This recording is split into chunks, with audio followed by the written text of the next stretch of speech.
Good afternoon and welcome to Mike and the Hoss on Wolfeboro Community Television. I'm Mike Danais. And I'm Charlie Hossack. And Coach, we're remote again. We are remote. And you commented already, I am sitting on my couch. I'm doing this from my phone because I've got a little bit of Wi-Fi issues, but you know what? We're making it happen, and I'm super comfortable today, though. That's all right. I'll take care of the professional part of this thing. Thanks. I'm making a request. Maybe Timothy could maybe get some recliners. Usually, a local furniture store up in Ospey does like buy one recliner, get one free. And that would be a great donation to the Mike and the Hoss show from Timothy Goodwin. Do you remember the Saturday Night Live skit, the Bears? Remember that, the Bears? Yes. And they were all in recliners and talking about football. The Bears, yeah. That was pretty good. Mike and the Hoss is brought to you by Downtown Grill and Cafe, Skelly's Market, and Morrissey's Porch and Pub. Nice. So thank you. So we have there's some New Hampshire sports actually we could talk about. Last week we talked about that winter sports at Kingswood has been put on hold anyway. It has been canceled at this point. Yeah. And yesterday, I don't know if you caught this, but a lot of the southern colleges in New Hampshire canceled their winter seasons too. Did you pick that up? I did. Yes, St. Anselm's, University of Southern New Hampshire. Yeah, what do they call that? Is that the Northeast 10? Is that what they call it? Was it the whole conference? I didn't know if it was the whole conference that did it. I think it was the entire Northeast 10. Yeah. When I played at Merrimack, it was the Northeast 10 too. That was the Northeast 10 conference, but that was almost 30 years ago. So, I mean, we're starting to see this a little bit. I mean, there are some locales that are saying are approving sports. We saw Kennett approve sports. I'm surprised. Kennett unanimously approved it. And Manchester Public Schools, which really surprised me, approved it because they have had a lot of, they even talked about this in their meeting. They've had a lot of positive cases in the Manchester Public Schools, and they've had a lot of students and faculty and staff and coaches that have had to quarantine, kind of like we're quarantining right now. So that's, even though there was a huge number, but they also agreed. I think they voted like 10-3 to approve winter sports. So I think we're going to see a lot of schools following suit. Once you usually get one, you kind of get other schools starting to kind of start to roll and approve as well. Well, I think in both directions too. I agree. Yeah. I think that some districts associate with other districts, and while others associate with other ones. And so I think that it could go. I think it's probably going to go both ways. I mean, for the sake of the athletes, I'm saddened, and we talked about this, so we're not going to beat this one up. I'm saddened by the decision in Governor Wentworth, but we have to respect it. And for the sake of the rest of the state, I hope they can play sports. Yeah, and I hope that the athletes in Governor Wentworth, find something that will keep them busy and healthy and positive about things going on. My dog's trying to get in here. Oh, really? Well, speaking of something healthy and beneficial, we're supposed to get a lot of snow coming up tonight and into tomorrow, so they can get out there and shovel. So when this airs, they should be shoveling when this by that point. Hopefully the shoveling is done by then. Yeah. But it's the first big one. They're saying anything from 6 inches to over 1.5 feet. Yeah, it's crazy. It's scary. I don't know if I'm ready for that kind of snow yet. No, it'll be good. Well, you know what? This is how I feel. We'll have a white Christmas, which is awesome. And then, for me, come January 2nd, let's move on to spring. So. All right. Early spring. You heard it here first. January 3rd, play ball. Yeah, let's do it. Oh, speaking of that, I know that we have an agenda, but you just said play ball, and Major League Baseball looks like they're going to push off the start of their season. Did you see that? I did not. Yeah, so they're talking about maybe not getting the season going until May. So kind of pushing it back a little to see if the vaccines can, take effect and COVID dies down. And they really, what they really want, and we've talked about this before, it's, comes down to all about the money, and they want to have fans and seats. And they're talking about being able to do that for MLB. And I don't know if you also saw the Mayor Marty Walsh of Boston. He was on a local on WEEI. It was on the Greg Hill show, and he was talking about all sorts of things. But one of the things that came up is putting people in the seats to see the Bruins and the Celtics at some point, later this winter. So, well, I mean, and I mean, if you watch the news, you get a different opinion on as far as when and who's going to get the vaccine. right. I'm here as as early as March for the general public to as late as June and July for the general public. Right. So, I mean, hopefully it happens sooner rather than later, because it would be nice to get life going again. I did see some. Coach, I got to take a break here. 1 second. No, that's okay. While you're taking a break, I'll continue to talk. Just wait. I do miss you, Mike. He's apparently dealing with his dogs. But yeah, so Mayor Marty Walsh, as I was saying on the WEI show, talked a lot about the COVID vaccines. That's okay. I'm just talking about the show yesterday that I saw, talking about the COVID vaccines and the possibility of getting fans back into the seats, at least in New England. Now, clearly, we have seen all over the country with the NFL that there are certain locations where fans can attend and fans can attend. But you were saying, so go back to your point, Mike. You were talking about the different rollout of vaccines and when we can and can't get them. So the NFL was talking about that the NFL was going to make a massive purchase and try to inoculate their players in the first round, like in January. And they backed off of that just because it's a bad look. Yeah. I think the government is doing the right thing as far as setting priorities. And obviously the healthcare workers and the at-risk people should be at the top, especially both of them, and not especially the healthcare workers, but both of them.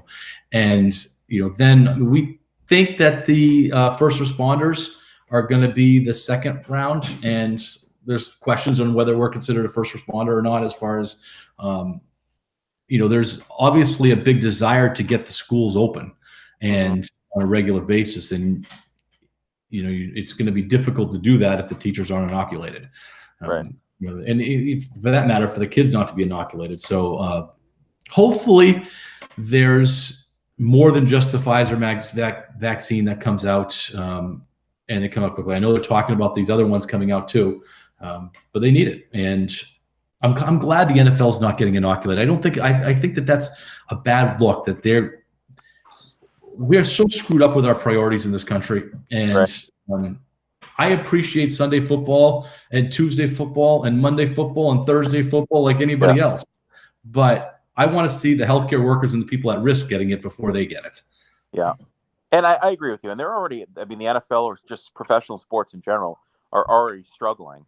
And this would definitely, people that are kind of sitting on the fence, like, if the NFL is now getting inoculated, what does that say about the rest of the country? So you're right. That I'm glad they backed off on that. That would have been a terrible look for the NFL and truly completely unfair for those that need the vaccine immediately.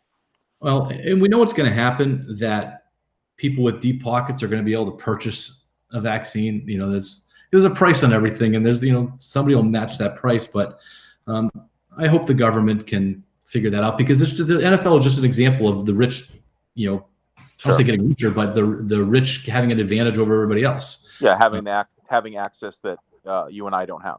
No. So fingers crossed, and fingers crossed that this winter turns out better than it started. Mm-hmm. Definitely.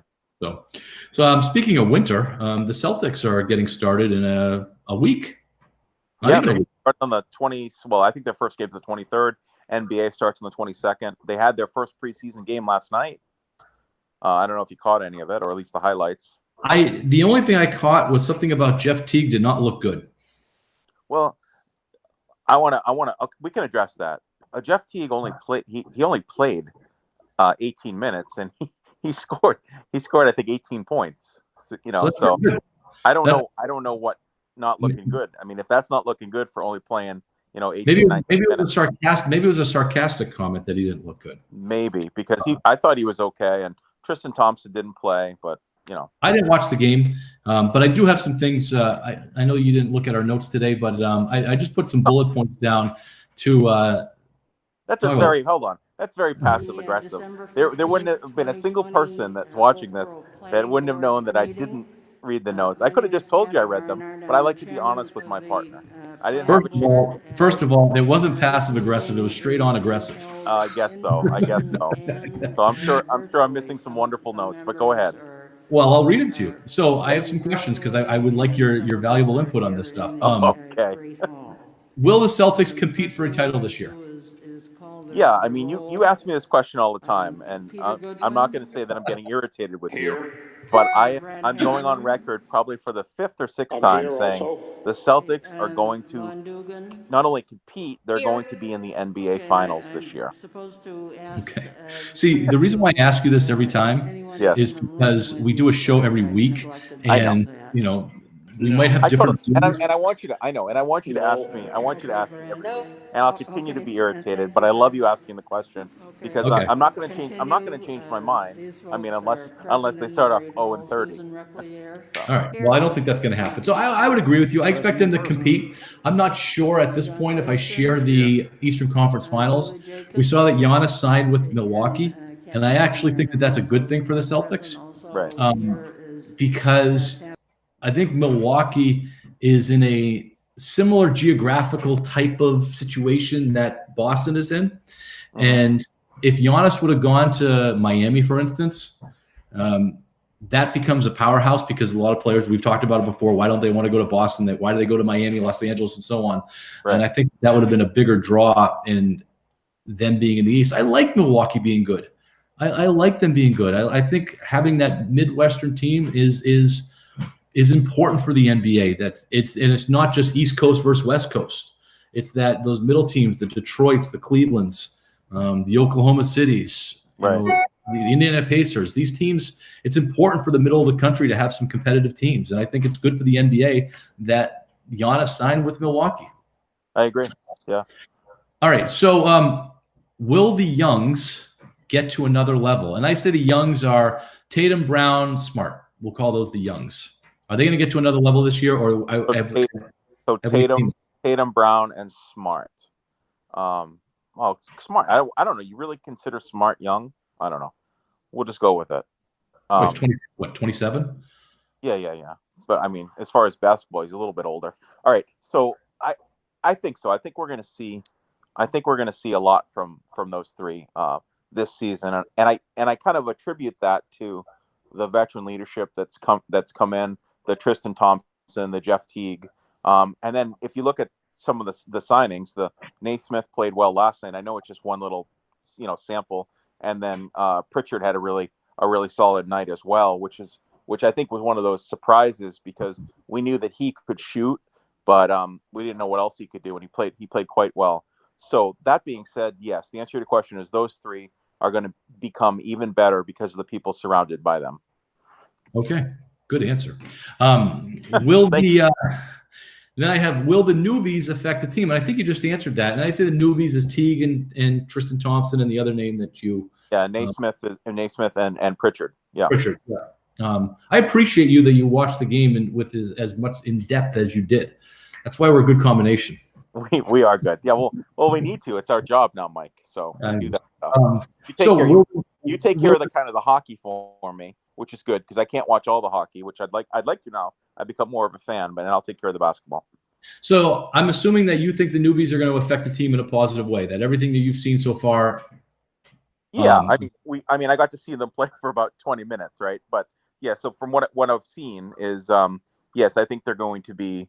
They're going to help. They're going to contribute. Another player that I know that's going to go back and forth. But even Taco Fall, you could see that he's improved his game significantly. Now, I mean, I'm not talking like he's going to become a starter or even a 6th or 7th man off the bench. He's probably still going to spend some time, with the Red Claws and all that stuff. But you know what? In just 1 year, you can see that his level has improved significantly. So I'm excited. I mean, Taco Fall kind of right now is. He's kind of just like the fun Celtic type thing that people want to root for. It's like the old Brian Scalabrine. Remember Brian Scalabrine? I do. Scalabrine. I got this. Let's use Scal's line. I got this. Yeah. But so let me move to the next question. Will Taco Fall impact the team? No, not yet. No, he's not there yet. Okay. Yeah. I'm just laughing because I'm reading through my list and you're jumping ahead because you don't see my list. So so you don't think Taco's ready? He is listed as possibly one of the 3 big men on that team. Did you know that? Yeah, I think Taco's ready in small spurts. I mean, he's someone that you're going to need to play during the regular season. Give him some minutes during the game, and obviously the practice time that he's going to get is going to be extremely valuable going up against Jason Tatum and Marcus Smart and some of the best players in the league. That's going to be beneficial to him. But no, he's not someone that's going to come out and take over the game right now. Will he get more time than he did last year? Yes, absolutely. He needs to. And that's the only way you can develop him. Okay. Last question for you. Is the coach and the GM on the hot seat if they struggle this year? Yeah, absolutely. This could be the last year game for Brad Stevens if the Celtics don't produce. Now, we could define what does produce mean. I think produce is, they need to make it to the NBA Finals. Okay, so they've been to the Eastern Conference Finals 4 out of the last 5, 3 out of the last 4, something like that. Great. So they're going to have to take a step past that. They got to get to the finals. Got to get to the finals. Yeah. Okay. All right. So you heard it here first. Danny Ainge and Brad Stevens, who I've heard them refer to Brad Stevens as coach for life. So I mean, maybe. I mean, I love Brad Stevens. I think he's great. I think he's great for the Celtics, but I don't know how much if Danny's getting a lot of heat and a lot of pressure, and if Danny's potentially going to lose his job, would he throw Brad Stevens under the bus and try to get some? And this is how I feel. Get some new blood in there, but I don't think it's new blood. I think we would see someone we've seen in the past return to the Celtics. Do you know? Right. Do you know who I'm thinking about?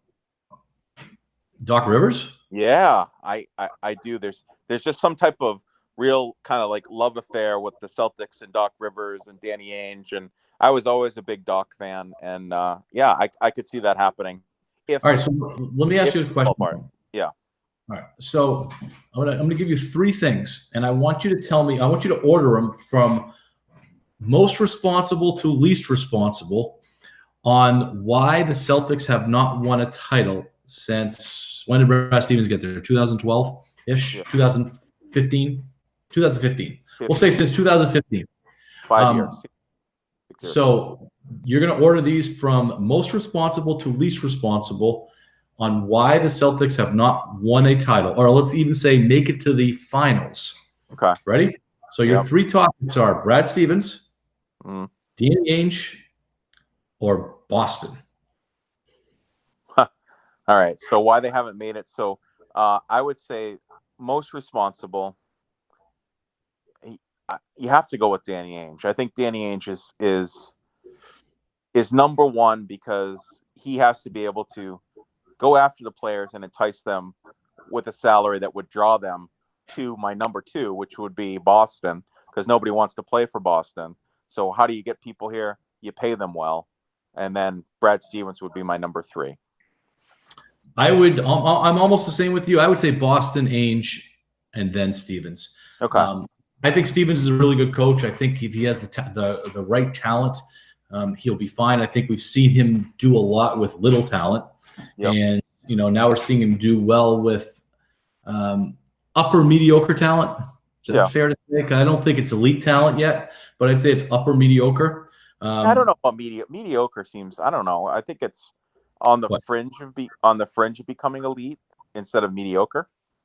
3rd place, 4th place. Yeah, so they got the bronze right now. They're going for the silver. I mean, that's where they've ended. They've been playing between 2nd and 5th place for the last 4 or 5 years. So yeah, true. And if you look at the rankings, they're currently projected to end up 5th in the NBA. So if that's not mediocre, I don't know what is. So yeah, that's I guess. I mean, mediocre, I think would be like 15th place. You mean out of the playoffs? Yeah, I don't know. All right. I think, and we've beat this up a lot on the show, that there's a Boston problem. And especially in the NBA, where it's a winter sport, and these guys have the opportunity to play in South Beach and to play in Los Angeles and, Sacramento or, San Francisco, or wherever. It's a Boston problem. And, geez, we saw what Tom Brady did to Jump Sports. He came out and said he hated that. He loves being down in Florida in the warm weather and he hated the cold weather. Right. That doesn't help. That stuff doesn't help. No. So I think that's my order. I'm going to say Boston, Ainge, and then Brad Stevens. All right. Let's move on to some Patriots. My first line, which you don't see, it says that they suck.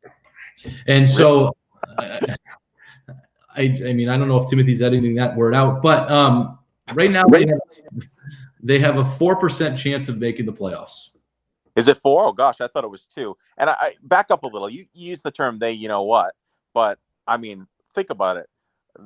For us, they do, but we're not. What if we were Jets fans? That's a team that really stinks. The Jets. Really? So let me ask you something.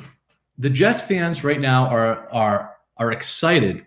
Their season has brought them excited because they're going to be getting Trevor Lawrence. And the Patriots fans right now are like, what's next? Is now 4-12 next, or 3-13 next? I don't think anybody is thinking that 12-4 is next, based on what we've seen. So, yes, I don't want to be the Jets. I don't want to be an 0-16 team. But at this point, at the end of the season, I think it's not a bad thing to be an 0-16 team because you get some excitement coming up, especially when you have a marquee pick like Trevor Lawrence in the waiting. That's going to get that. I mean, that's exciting. Obviously, we know that one player is not going to change the entire organization, and we're seeing that kind of with the Browns, where I thought the Browns, with all the talent that they have, were going to be a much better team, and they're not. They're not good at all. And I say that I know that they have more wins than the Patriots, and they're better than the Patriots, and they're going to make the playoffs. But watching them play the Ravens the other night, they're just not a good team. So I feel like the Patriots are not a good team, but I don't think all hope is lost. I think they need to get a few little pieces, and the biggest piece is they need to figure out a quarterback. I'm going to, with some of the questions that I have later on about the Patriots, I'm going to kind of contradict myself, but right now I feel that the Patriots would be a 1 or 2 win team without Belichick as the coach. I really do. I think that the quarterback play that they have gotten is so abysmal that somehow, some way, they found a way to win 6 games. Yeah. If they win more than 6 games, I don't know. Before you ask the question, I want to go on and say that I agree with you about Belichick. If Tom Brady were the current quarterback of New England, the Pats would probably have 10 wins. Yeah, probably. I think Bill's done a pretty good job. And again, I'm going to contradict myself with some of the stuff that I have coming up. But I have, why in God's name is Cam still the quarterback? Yeah. And he's not just the quarterback this week. Belichick has come out and said, stop asking quarterback questions. He's my quarterback for the rest of the year. Yeah, and I don't understand. I don't know what the relationship Bill has with Cam. We have talked about how we think Cam is a good guy, and Cam says all the right things, and I think all of that stuff is true. I think Cam is genuine, and it'd be great to hang out with Cam Newton. That being said, I don't think he's a very good quarterback right now. So I'm not sure why Bill and the organization is saying we're sticking with Cam. Well, I'm wondering if Cam has pictures of Bill in a compromising situation that is it's just, it doesn't make any sense. It doesn't. Bill has always been about what's best for the team, what's best for the team, what's best for the team.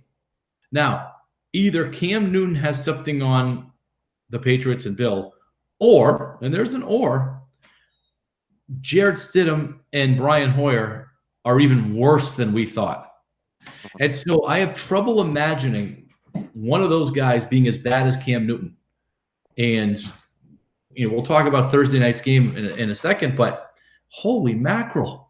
It's just, there's no hope with him at quarterback. So yeah, you're right. I mean, we know what Brian Hoyer is. I mean, Brian Hoyer is a journeyman and a decent quarterback.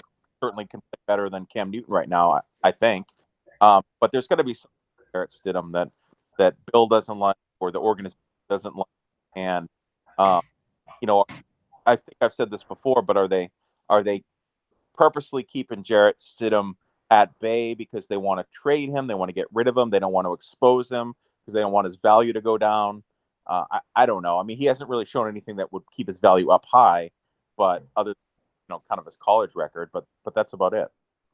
Let's talk about Brian Hoyer for a second. Brian Hoyer played one half this year when he had 1 day's notice. Because if you remember right, he went to Kansas City, played arguably the best team in the league, and Newton was tested positive on Saturday before the Sunday game. They moved the game to Monday, so he played on Monday night.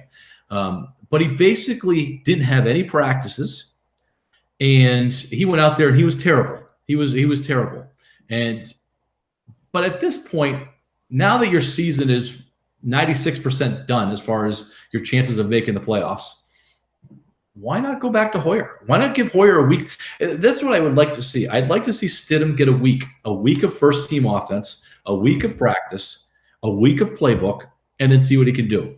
I would like to see Brian Hoyer get a week of offense, a week of playbook, a week of number one stuff, and then see what he can do. And then you'll know, is this more about the quarterback play, or is it more about the team itself?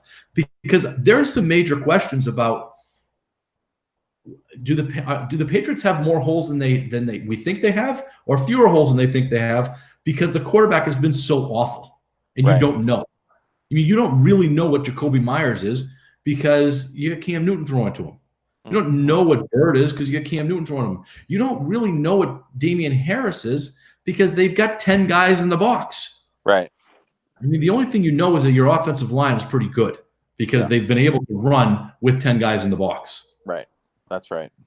So it seems to me that they're going in the wrong direction as a franchise right now. And I didn't think that would happen under Bill, but Bill's stubbornness with Cam Newton, I think, is causing this. Do you think do you think this is it for Bill? Does Bill retire at the end of this year? I mean, my next question was, has Bill lost his fastball? Yeah, well, there's been talk, as you know, in Boston media, us included. I think the San Diego game, we'll just talk. I mean, I know we talked about that in the show. I thought he was spot on. I thought it was an awesome game plan. I thought the Los Angeles Chargers game was a good one. The Los Angeles Rams game 4 days later, there was no game plan. Right. That was discernible. And if you compare that to what happened with the Chargers, they were running a dynamic offense, even though it was a running thing. They had a dynamic plan on defense. They had nothing on Thursday, almost to a point where it's like, do we really want to win this game? They got to stay there. All that stuff worked out well for them. But even though it was 26-3, that's like 2-0 in soccer. That is a blowout and a half. And it is really it was a bad night for the Patriots. And I think it was a bad night for Newton. I think it was a bad night for the coaching staff because they didn't do anything. So here's my wonder. I think this might be it for Bill as far as coaching. And I think Bill may have something up his sleeve where he's going to move into maybe some type of GM job, some type of cushy job with another organization next year, maybe in warmer climates. And let him kind of work his magic that way and maybe influence and help younger coaches. Because I don't think Bill's in a position now at his age and with who he has to rebuild the New England Patriots. I don't think he wants to either. Yeah, I agree with you that. I don't think he wants to, and I think that's what the whole Cam Newton experiment was, that he didn't want to rebuild. He wanted to see if he could do it with Newton, a really accomplished quarterback. I'm not sure if Bill's done yet because there are a lot of quarterbacks that are possibly out there. And, Jimmy Garoppolo, we know that he's like Bill's third son, and I think that would be one that would probably keep him around a little bit. I think the Josh McDaniels factor is really, really interesting because if McDaniels leaves, now you have a really non-accomplished coaching staff. Right. And it can't be just Bill's kids, that are running this team. It's scary if that were the case. So I'm not really sure. All right. We're running out of time here. Let's talk some Bruins. I have some inside information that Chara is retiring. It is not definite, but the general feeling from the Bruins is that he is going to retire. And How do you feel about that? Well, I'm just excited that you said you have inside information. I do. We are moving up in the world as Mike and the Hossack, apparently. I do. This is really, really, good information. I trust it. Good. Don't ever divulge your source. Don't say your source. I won't. Is great. So he's going to retire, you think? Well, that's what this inside information says. That came from Bruins management that said that they believe that Char's going to retire. It's not official yet, but they believe it's going to retire. Here's the nugget, though, that coming from the same source, that last year in the bubble, remember Rask left the bubble to be with his family and so on? Yeah. So, and we gave Rask a hard time, and a lot of the media gave Rask a hard time.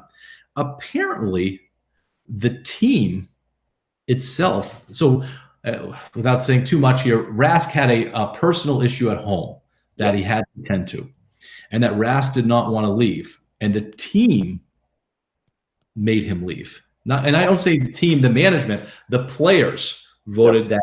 They said, go take care of this. Go take care of this.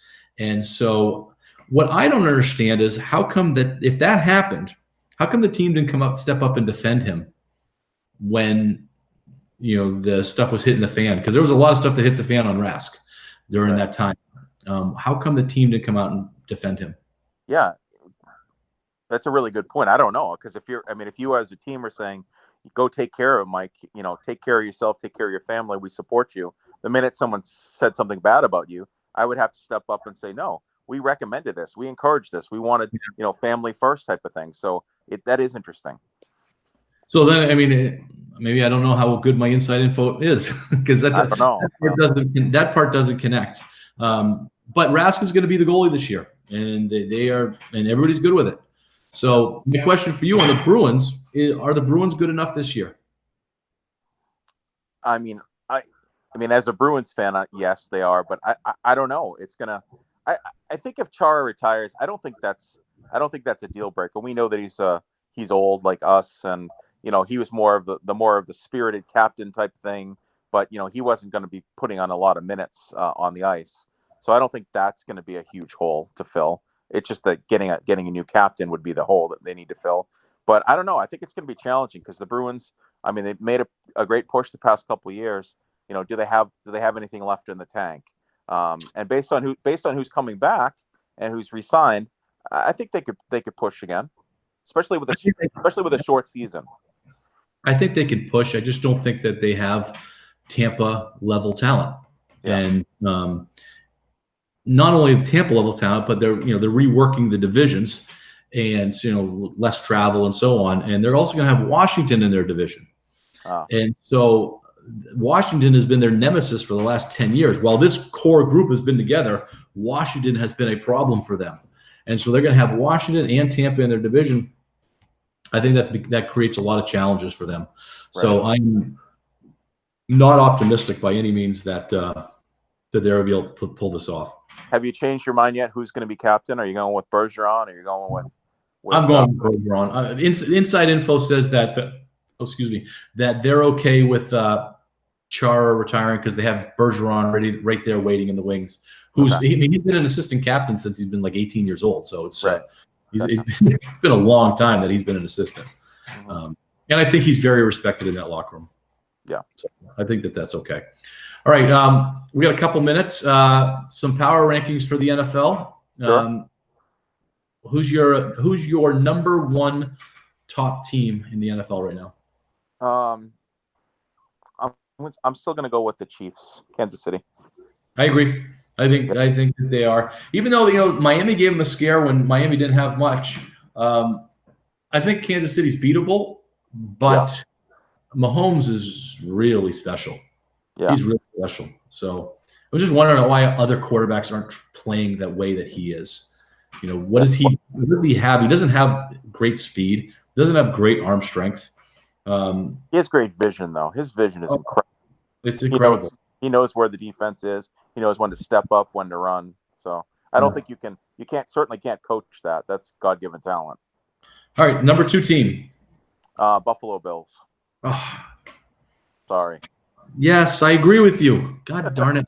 I just I don't want Buffalo. They're just so obnoxious up there. I really don't want to have, Bills Mafia thumping their chest for the next year. Yeah, that would be awful. Who's your third then? I'm struggling with my three. Who's your third? My third pick in the NFL power rankings. Wow, Philadelphia beat New Orleans, so New Orleans is off the list. Off the list. I still like the Packers. I thought the Steelers looked terrible. I think the Steelers are terrible. I think the Steelers, if you look in who they beat this year, it was such a soft 10-0, whatever they were, 11-0. So It's not going to surprise me that they lost to two teams that are pretty good. I'm going to say the Packers right now. Yeah. I think it's the Packers. I'm not ready to say Tommy Boy down there because I think that they are 1 week wonders. That is Antonio Brown isn't getting as much playtime now, and he's upset about the playtime that he's getting. It's just it's a thing down there. But I think the Buccaneers are in the top 5 or 6. The team actually that really surprised me that they look good is the Ravens. I think the Ravens look like a good team. I'm worried about them as they kind of start the playoff push. It was a great game. The Monday night game was as good of a game. I mean, to have Lamar Jackson running out of the locker room because the other quarterback went down. I mean, that was pretty special. But I look at that game and I was like, wow, some of the coaching is really terrible around this league. It really is. And I think if Bill's coaching one of those teams, it's not even a game. With the talent they have, and that's what the shame of it is that the Patriots have very little talent compared to these other teams, but they still compete. And when the Patriots had that kind of talent, they were 17-0, or not 17, 18-1. They ended 17-1. I mean, and they were blowing everybody out by 40. So it just goes to show you the talent gap right now with the Patriots and everybody else. All right. We want to thank our sponsor. Oh, we got one more pick. We're going to do picks. We don't have all the picks. We're just doing one this week. Patriots at Miami. Who do you got? I'm going to take New England. I think New England's going to return the favor from last year's Week 17, and they're going to beat the Dolphins. I've been getting smoked in my betting lately in the FanDuel because I've been betting with my heart rather than my head. Right. And I'm going to do it again. I would like to see New England win, so I'm going to say New England's going to win this game. What do you think about? Tua is okay. Nothing special. No, I would say just that. He's okay. Yeah. It's interesting. I thought he was going to be a little bit more of a Kyler Murray, but he's not. Kyler Murray has much more dynamic speed, and I'd say the closest thing to Patrick Mahomes is Kyler Murray at this point. Right. With his way he can vision, through things. But we'll see. All right. I want to thank our sponsors, Skelly's Market, Downtown Grill and Cafe, and Morrissey's Porch and Pub. Thank you. And we are not going to be in studio next week. Hopefully, we're going to have a simulcast from the radio, and that's going to be airing on WCTV. But we're working on the technology on that piece. But until then, if we don't see you, I guess everybody have a great holiday and great New Year. Yeah, happy holidays, happy New Year. Thanks to Timothy Goodwin also, and thanks to Jonathan Bean, who's behind the scenes. So thanks for everything, guys, and wish everybody Christmas. All right, thank you.